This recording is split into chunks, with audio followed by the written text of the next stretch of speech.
So, hello everybody. Welcome to our Happy Melly seminar. Today with Carlos Saba, co-founder of the Happy Startup School, about finding balance between meaning and money. So, Carlos, before we begin, maybe you can tell us a little bit about yourself, how you got to the Happy Melly Startup School. Anything like that? Right. I will. I can give you a brief history of how we got to starting this Happy Startup School. I am in business with a long-term time friend, Lawrence McCahill.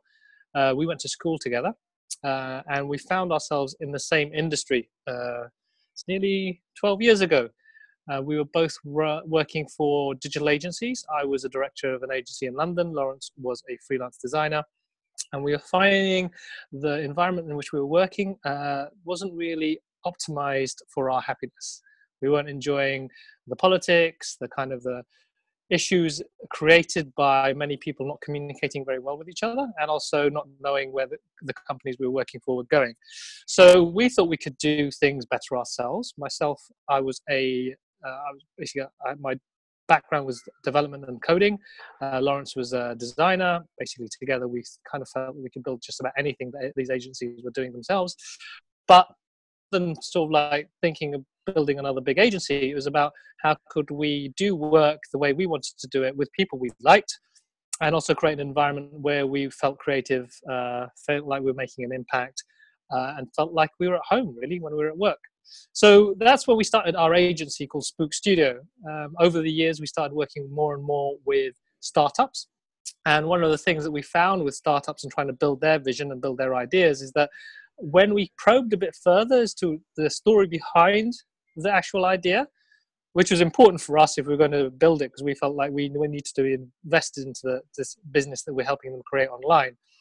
We found the difference between the ones that succeeded or felt like they were going somewhere and the ones that didn't was the story and the meaning behind the business they were creating. And we felt like more and more of the clients we had really weren't focused or clear about why they were doing their business, the why behind all of the stuff that they were trying to create. And that really made for difficult projects, and also most of the time failed business ideas. So we really felt that we needed to help and train these people in terms of how to build a business with a bit more, if it was going to make impact, what was the meaning behind it, understanding that why, and also building a business in the way that we felt business should be created, which was not just focused on the money, but focused on the meaning. And so we thought we needed a school for startups.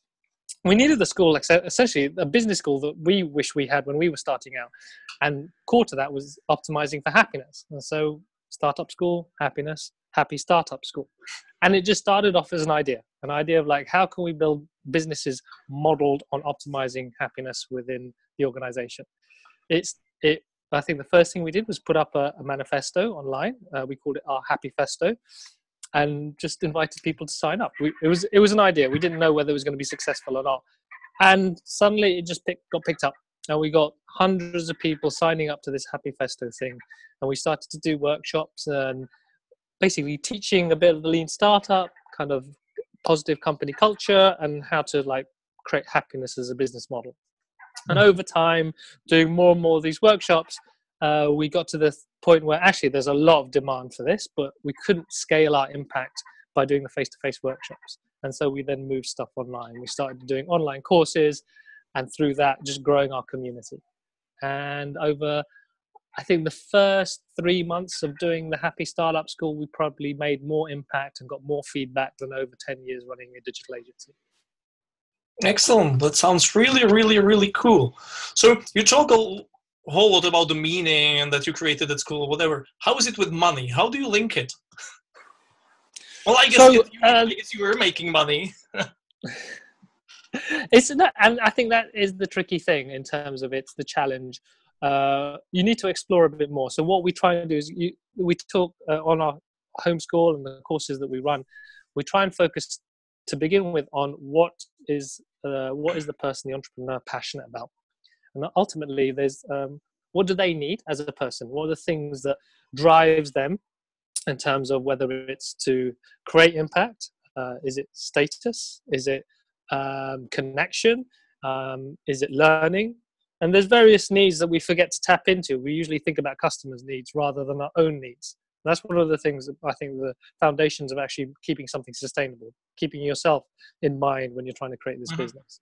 The second thing is, what are you good at? What are your strengths? Where are your possibilities of actually creating something, because you have the energy and the ability to do something. And then the other thing is, like, who is the enemy? In terms of what is the thing out there that's broken that you want to fix? Because if there's something out there that's broken that you want to fix, there may be other people who are experiencing the same problem. And maybe if you can align that problem with the skills that you have and the needs you have, then you have something that you can then offer to other people. And if you can offer something of value to other people, then you can get them to pay money. And because it's an authentic thing that you're trying to do, it's not just trying to get money off people, it's actually you have a genuine need to make this happen, then that's where this business can emerge from. Yeah, that makes a lot of sense, and that's something I've been struggling with some time ago, because for me it was never about just making money, right? It has to make sense, but yes, you need some money to be able to live and to feed the family and whatever. So yeah, the meaning for me usually comes first, and of course it has to generate some decent amount of money, which is why I'm stuck in big corporations. And that's, I think, where our experience working with startups is really important. And it's kind of using the knowledge and the learnings we got from reading up about the lean startup, looking at customer development, looking at all these tools that we use to create businesses in environments of extreme uncertainty. And ultimately, you're tapping into who is your customer? Who is that person that you really want to work with? And we call it, in our courses, we say, who's tribe member number one? Who's that person that you really get on with and who can really understand your mission? And then understanding what are the problems and challenges they have in their life, whether it's to do with their business or their general life. But what do they want to achieve, and what's stopping them from achieving that? And then seeing where that overlaps with your skill set and your passions and the things you want to create. And I think that's where you can start finding that sweet spot. And also the beauty of the internet is that you're not restricted by geography and where you live. It's like, essentially, the world is your market. And that's why I think, again, we tie back to the meaning bit and the authenticity, because one of the things that's going to differentiate you from a lot of other people is the story that you tell. Being able to tell a true, honest story about why you're doing what you're doing and what you want to achieve. And that's where you can start getting people to really understand and trust who you are, and trust then the services and products that you're going to give them. We have a beautiful link to trust here. Excellent. Guys, any questions from you? Marian, trust? Come on, you must have something. I missed the last words. I must have missed the last words. Because I was sneaking off on a sideline, and I'm suddenly heard trust, and I ding.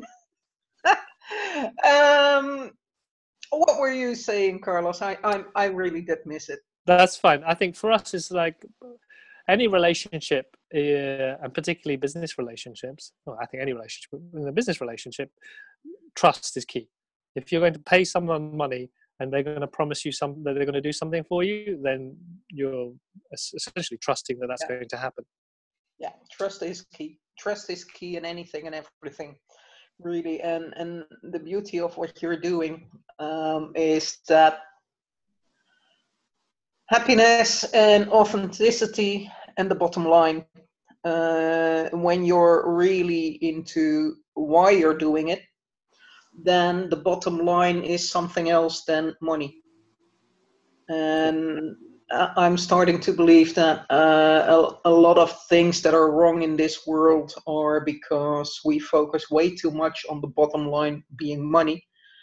If the environment were on the profit and loss statement, then we would be in I think a totally different shape than we are. If happiness were on the balance sheet, we would be in different organizations. And if anything is lacking in most organizations, at least the ones that I've had the fortune and misfortune of being a part of, it's trust. And the funny thing is that when you ask people about it, they never seem to realize that there are trust issues when there are plenty. And they just don't recognize, well, everything is fine, yeah. Of course, we're not bashing each other's heads in, so in that respect there is trust. But trust, well, I've just been doing a series on trust, and I'm leading a challenge week on trust. So it is, trust is essential, and you really need to dig into what trust is and how you're going to act. And basically, the central part of everything is your integrity and your values. And that's where the authenticity comes in. And that's why I was smiling all the way through your introduction. Can I be a part of your happy? Starting a business on the side. And so that's why I joined, even though I didn't express interest. So I'm very, very, very interested in hearing what you have to share with us. Thank you. I think, so when you were talking about trust, and I'm glad you hit on authenticity, I think the other things that spring to mind there for me are communication and transparency, and being able to communicate in a way that people really understand your motivations, rather than it feeling like there are ulterior motives behind what you're saying. One of the things that I've discovered during this journey of building the Happy Startup School is the concept or the approach of nonviolent communication. Mm-hmm. And how, and this is when we're talking about needs, when you're clear about what you need and how you're feeling about something, how that can change the way a conversation dynamic works. So rather than it becoming of a misinterpretation and talking at different levels, you cut to the point. It's like, this is how I'm feeling. I'm feeling this because I'm lacking the need for this, or I want this, I need this to happen, or this need is being met. And that way you can then clearly understand why someone is maybe reacting in a certain way without misinterpreting it. And then that feels to me, and that to me taps into the authenticity and transparency of kind of communication. Yeah. It comes under a lot of different labels. And personally, I think communication and connection are what enable trust to flow. They're the conduits, so to speak, but they're not trust themselves. And what you're talking about, nonviolent communication, would I'm using Brené Brown's Braving a lot, and that would fall under the non-judgment and the generosity of spirit. Non-judgment towards yourself, towards others. You can speak freely about what you need. You can ask for what you need. And generosity in spirit, in always interpreting somebody else's words and actions in the most generous way possible. And if you're not clear and somebody does something, you're taken aback or you're hurt or whatever, or you don't understand, don't jump to conclusions, ask, which is the generosity of spirit in the first step, being, okay, I'm probably misinterpreting this, let's ask. And that falls under, to me at least, under the generosity of spirit. So yeah, non-violent communication, don't jump on their necks, but ask, hey, what was that about? And I think that's not, whether you're working in teams, working with a new client, working with a current client, it feels to me that, and I've felt it by practicing, trying to practice this a bit more, well, basically you cut out a lot of useless conversation and pointless disagreement. That's why trust is so important for productivity. Exactly. And results. Without trust, no results, just status and ego. And I've seen that firsthand in like a friend of mine was having a difficult situation with their line manager. And what was happening is they were making up these stories about what this line manager was thinking about them, and then reacting internally to that story, not what the person was saying, but what was going through their head. And through that, they made so many assumptions that they created this attitude of how they were going to react to this person, which was going to just take a lot of energy away, but B, basically set up for a confrontation, even though that confrontation may not have existed in the first place. It is so wonderful that you're talking about this, because it's exactly what Brené Brown talks about in Rising Strong, I think it is. Humans are animals that are hardwired for story. We recognize story in an instant, and we crave story. So the minute somebody does something, there is a storyline running in our heads, why they were doing it and how that reflects on us. And if you allow that story to continue, then it will change how you behave towards them. And that's where the generosity of spirit comes in. Pull the emergency brake, so to speak, on your storytelling, and start asking questions.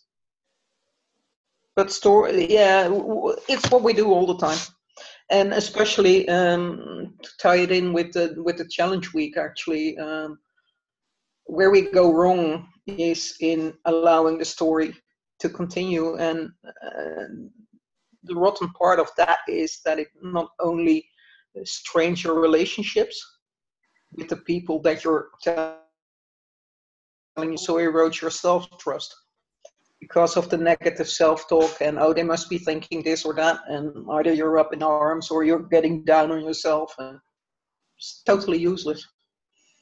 But stories are there, and we will always. So we need to learn how to deal with them.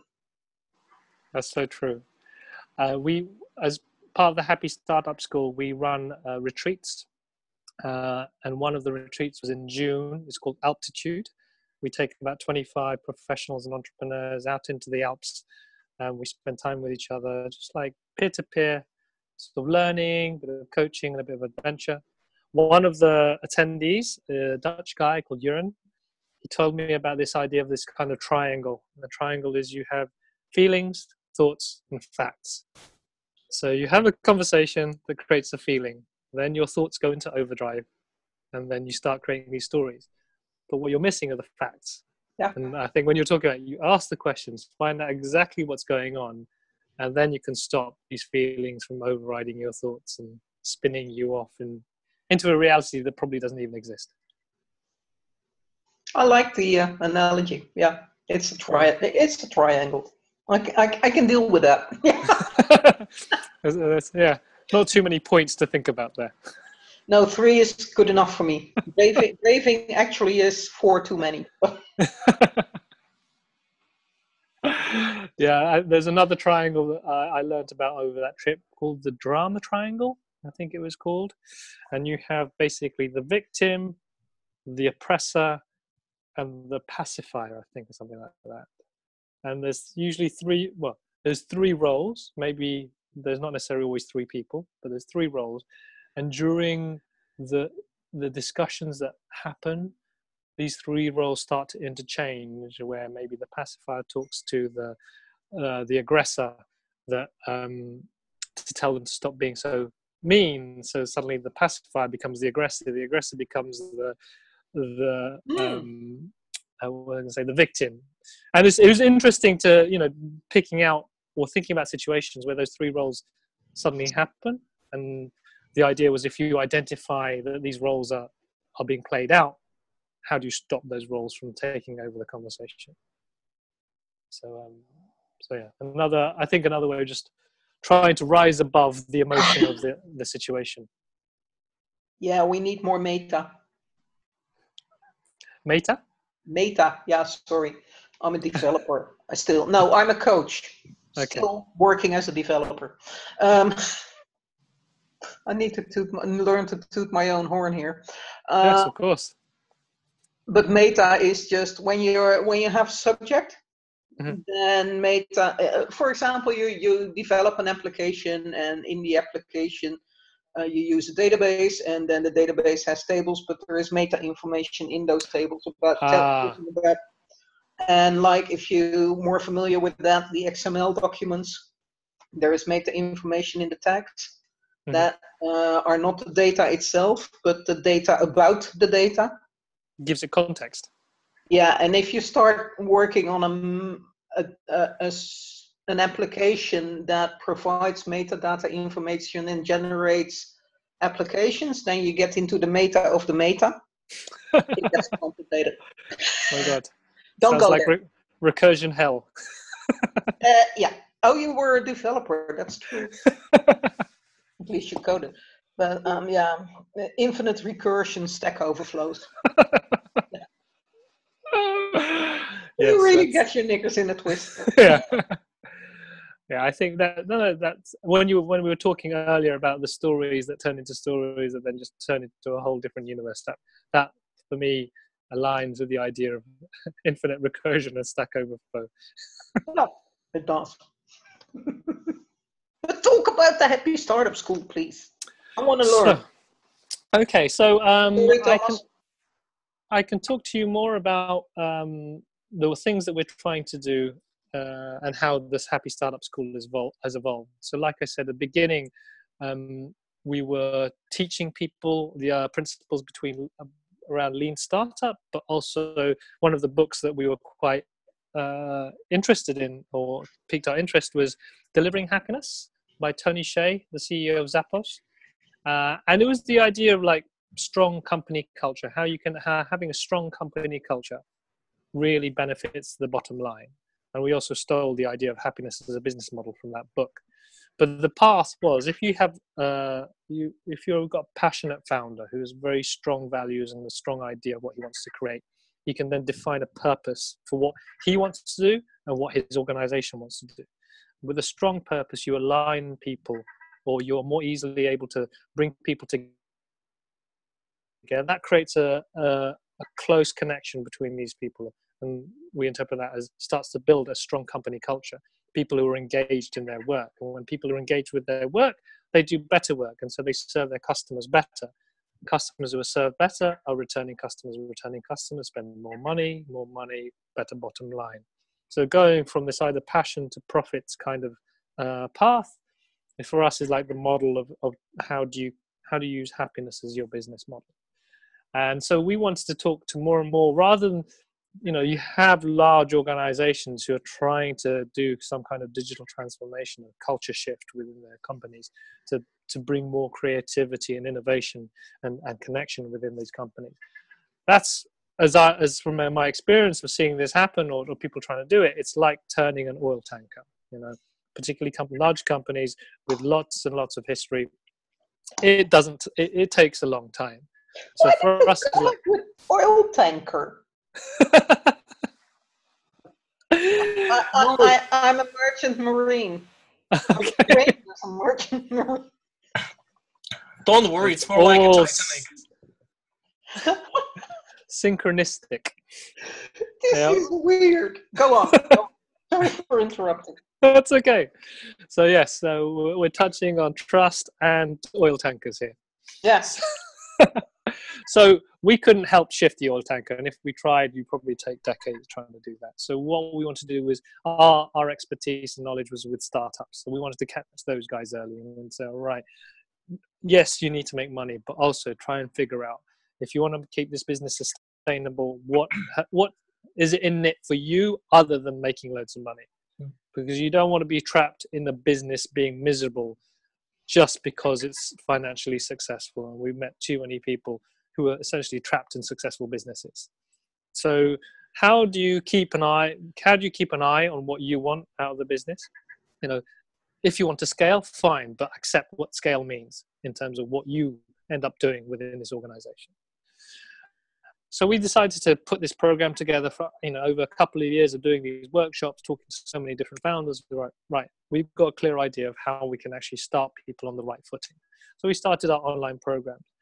But one of the things about online, as we know, as much as the technology has come forward that we can have these kind of video talks, nothing beats face-to-face. to make real connection and also real empathy face to face is one of the key things. And also a part of that is being somewhere inspirational, somewhere out of your context, not just a standard conference center or a meeting room, but being out in nature for us was really important.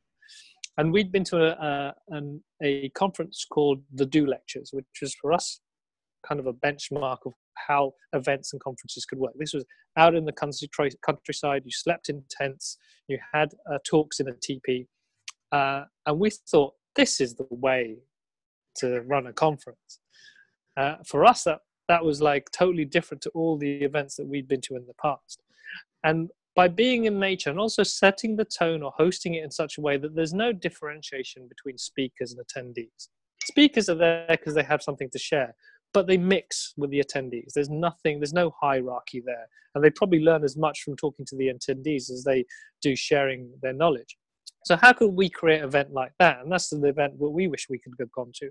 So we saw Do Lectures. We had an idea of what we wanted from an event. And so we created this Happy Startup Summer Camp. And we're into our 5th year now. And basically it takes place on a farm in East Sussex.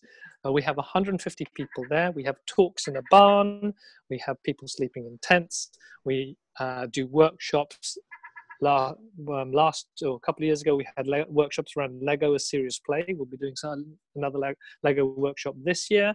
We had workshops on woodcrafts. We had ukulele playing. We had nonviolent communication. We had storytelling. And the idea was a mix of inputs in a place that is out of your context that creates a shared experience between people. And when you have a shared experience, and conversations aren't just about what do you do and kind of what's your expertise, but more about we're doing this thing, learning about each other more as like human beings. And from there, building that trust, having open conversations that then create friendships and relationships that then you can take further, whether that's in a business context. And for us, in terms of growing a community of like-minded people. And a bit like Happy Melly is growing its community, we're trying to do the same. We're trying to connect people who think of business in a different way and looking for more than the profit margin as a measure of success and really understanding their own measure of success. Because in the end, I think in this the industrial age that we've gone through, we've been given this cookie cutter measure of success, which is house, car, 2.4 children, a certain salary, and living in a certain area. We are human beings. We are the most diverse bunch of creatures. We are. Actually, I was going to say that's putting a down on other animals on this planet. We are a diverse bunch of creatures. None of us fit into one box, and so we should all have our own definition of success. And so we want to give the freedom for people to do that and create businesses that aren't judged purely on their money, but also judged on their impact and also judged on whether it's delivering what you need as a person. So aligning the business that you want to create with who you are as a person and making that the measure of success. And I think the more that your values align with what you do, and I think it's a Gandhi quote, is when what you say and what you think and what you do align, then that's the definition of happiness. So why can't we apply that concept to the way we work? Yes. Well, that's, I think, the awakening of the human species. But that's getting metaphysical, so never. Yes. I think the other element of what we're trying to do is try not to get too metaphysical, but still bring some of that essence of thinking beyond the mechanics of what we do.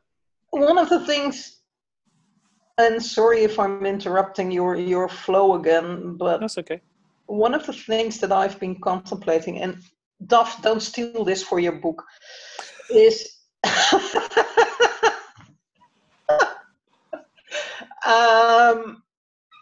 you get a lot of talk in Agile about self-organization and teams and not needing managers or managers getting another role, and you get the team agreements and the team values and the this and the that. I am coming more and more to the conclusion that we don't need managers. We don't need anybody to oversee decisions and direct other people. if and when the values are clear, the mission is clear, what is the goal that we're trying to achieve, and the values in place about how to arrive at the goal. So the way that you would act and the way that you would absolutely not act. And if those two are in place, then you would need very few managers, because I think then what you're doing with the Happiness Startup School, but correct me if I'm wrong because I didn't do any research, is how do you stay, as a business owner, how do you stay connected with your business? How do you stay happy at growing your business? I think the only way is to make sure that you're not the bottleneck and that you're not ending up in management when you actually like doing the field work. How is that? How does that compare with your experience of helping all these people start up their happy businesses? I think you hit the nail on the head. Is understand, for me, I interpret that as I understand it, is understanding what is your role within this organization. And so if you like doing and you like making, and this comes back, I think, to the honesty and the transparency, then you have to be clear. And so you've got to be honest, not only with other people, but with yourself. It's like, if I don't want to manage people, if I don't want to take the over, get someone in to do that. And with the clear understanding of my need is to create and make. And I then want someone on board who has complementary values, but or aligned values, but complementary skills. So someone whose need and what they want is actually to coordinate and manage, and that's where they get their energy and flow from. And so then if that person's involved, then they can take care of that stuff. And then it's then trying to piece these roles together as to how can we get more and more people working in flow, working in the way that they work best, but then they all contribute to the vision of what you're trying to do. And there's another thing that we've kind of learned, and we've met some people who talk about this idea of, as a leader, it isn't necessarily telling people what to do, it's holding the vision of what we're trying to do. So having the clarity and the person who can really articulate, this is where we're going. They don't have to tell people, again, like you're saying, it's like if people then understand that articulation, they can work more or less autonomously, because then they know what contributes to the vision. And then with the transparency and the communication and the connection, they will in my ideas, they will self-organize in a way that contributes to the whole much greater than the sum of its parts. So as a founder, I think for me, it's like myself and my business partner Lawrence, we never wanted to be managers, and so we never wanted to grow a huge organization, because we didn't accept that. So what we accepted is we would never grow fast. We would never have a massive organization.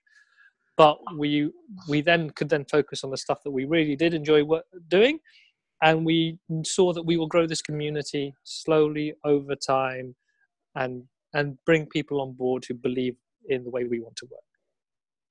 And who knows where it goes? That's the question. Is like, if you're very focused on the outcome and the goal, and it has to be like that, yes, you may get there, but then you may compromise on the things that you never wanted to compromise on. While and this is something I've got to get comfortable with as from a developer background, as someone who's very logically minded and likes a clear plan, getting comfortable with an emergent process where you're not necessarily clear as to what the outcome will be, but having trust in what you're doing now, and trust in what your needs are and what you want to create, and trust in you will make something happen, and then following that path because of the authentic need that you have to make it happen. And that's a philosophy, and I'm sure lots of people will not agree with that. But I could not see myself chasing a goal that meant sacrificing things that weren't important to me. Yeah, it's a pity I only found my calling at 54. But Oh, but we will be living till we're 110. So I won't. Are you raising your finger, Dov, because you want to ask questions? Because I'm monopolizing Carlos very much. I wanted to comment about what you're saying. First of all, I won't steal the idea because I don't think an organization doesn't necessarily need managers. And one thing that I like no, I'm talking a lot about with people about the difference between a manager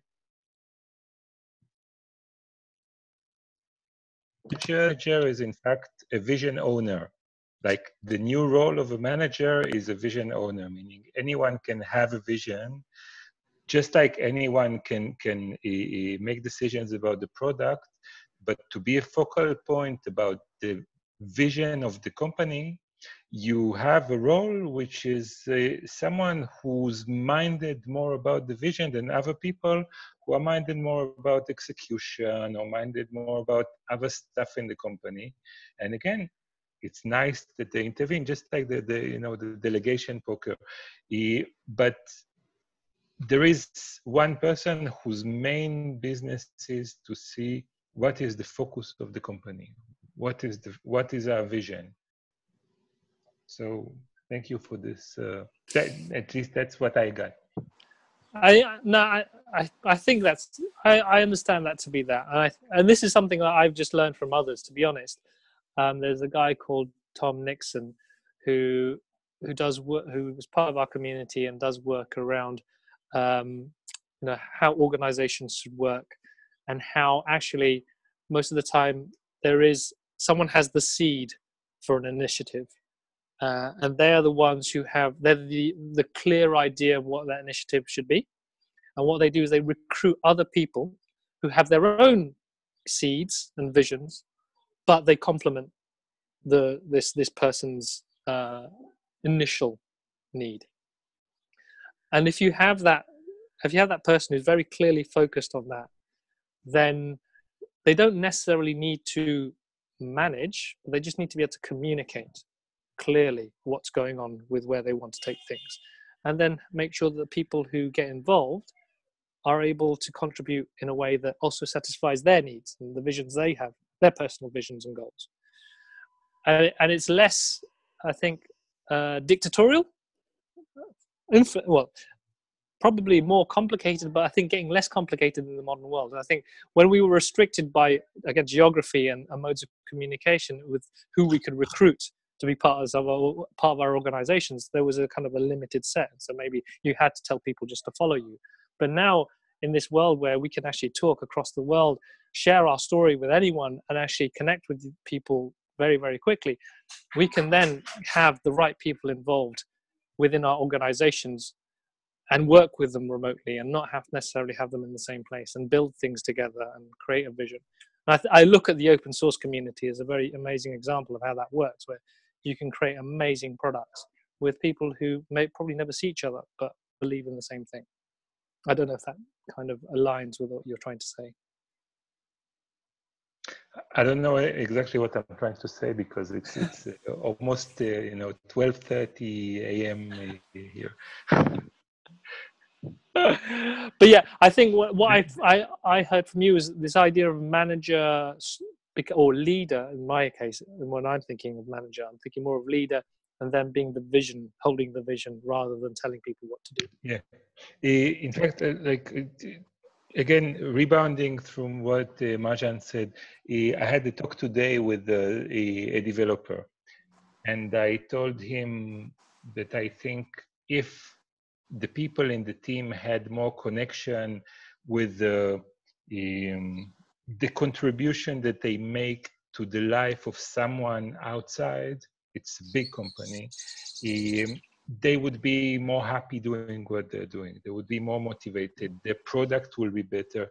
And what he told me in a very friendly way is, listen, frankly, I don't care, and most people don't care. Most people that I work with just want to do what they're told, learn some new technology, and get home safely earning money. So he told me it's very nice and naive what you're saying, but if you ask me what I want, this is not what I want. I couldn't really care less. In fact, there's also a trust issue. So again, I join you, Maja.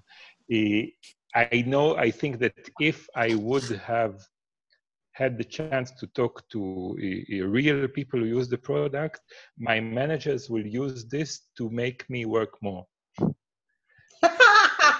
That's trust. Right. Yeah.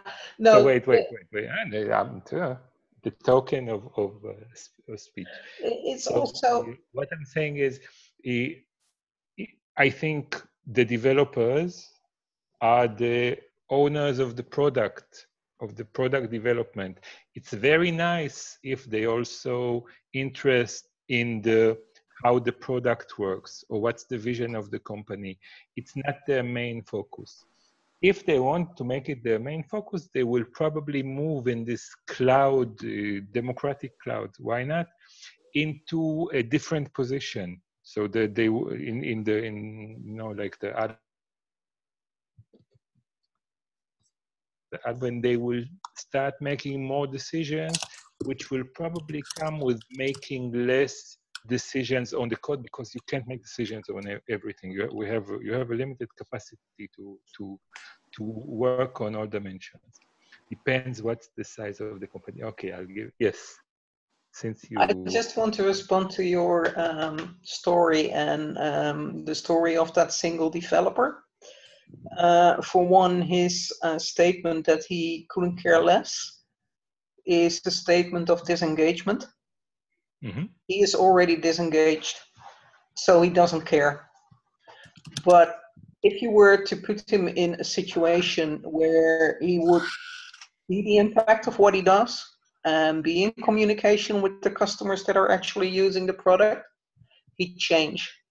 But this is an effect of lack of trust, disengagement, and then you get these people that are not interested. And I can understand that he is saying that because there is a lack of trust.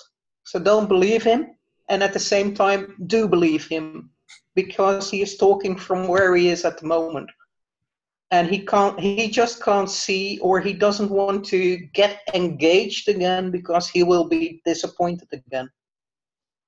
And that's the hurdle that you need to overcome.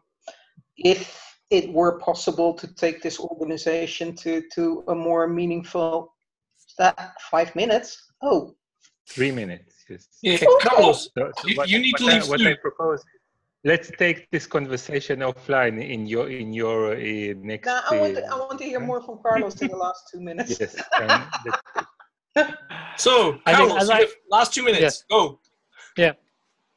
Now, as I understand how the conversation was flowing, there are people who are disengaged with their work. And so the kind of things that sprang to mind when you were talking of was lack of trust, lack of connection, maybe even lack of autonomy to be able to explore the things that they wanted. So that, for me, comes from the source of the organization, how they treat the people or how they expect people to work. Company culture, from what I've talking to various people, develops from the first person who is in that organization and then the next people they recruit, and it's just the ripple effect of their own attitudes. So that's why for the Happy Startup School, it's catching these people early, catching these founders, these visionaries at the very beginning, to really question them. Why are you doing this, and who do you want involved in this, and how are you going to incentivize them to be really committed to the mission that you're on? So it's really, in a sense, every business is thinking about it as a mission-driven business. You're trying to change the lives of your customers, whoever you serve, for the better. And that really starts to shift the mind from trying to exploit people to actually thinking, I want to help you. This is how I can help you. And there's value in me helping you. And through that transparent and clear communication of what you're trying to do, then building trust, and then building a business from that, because people then want to work with you and want to pay you money for what you offer. And having people around you who then also project the same kind of intention and positive message about why they're working for the business. And I think also, finally, to underline it, I think when you my belief is when you're in an organization like that, where you have that sense of freedom and purpose, and also the ability to improve yourself, then you become even more creative and create more value for the organization and the people you serve.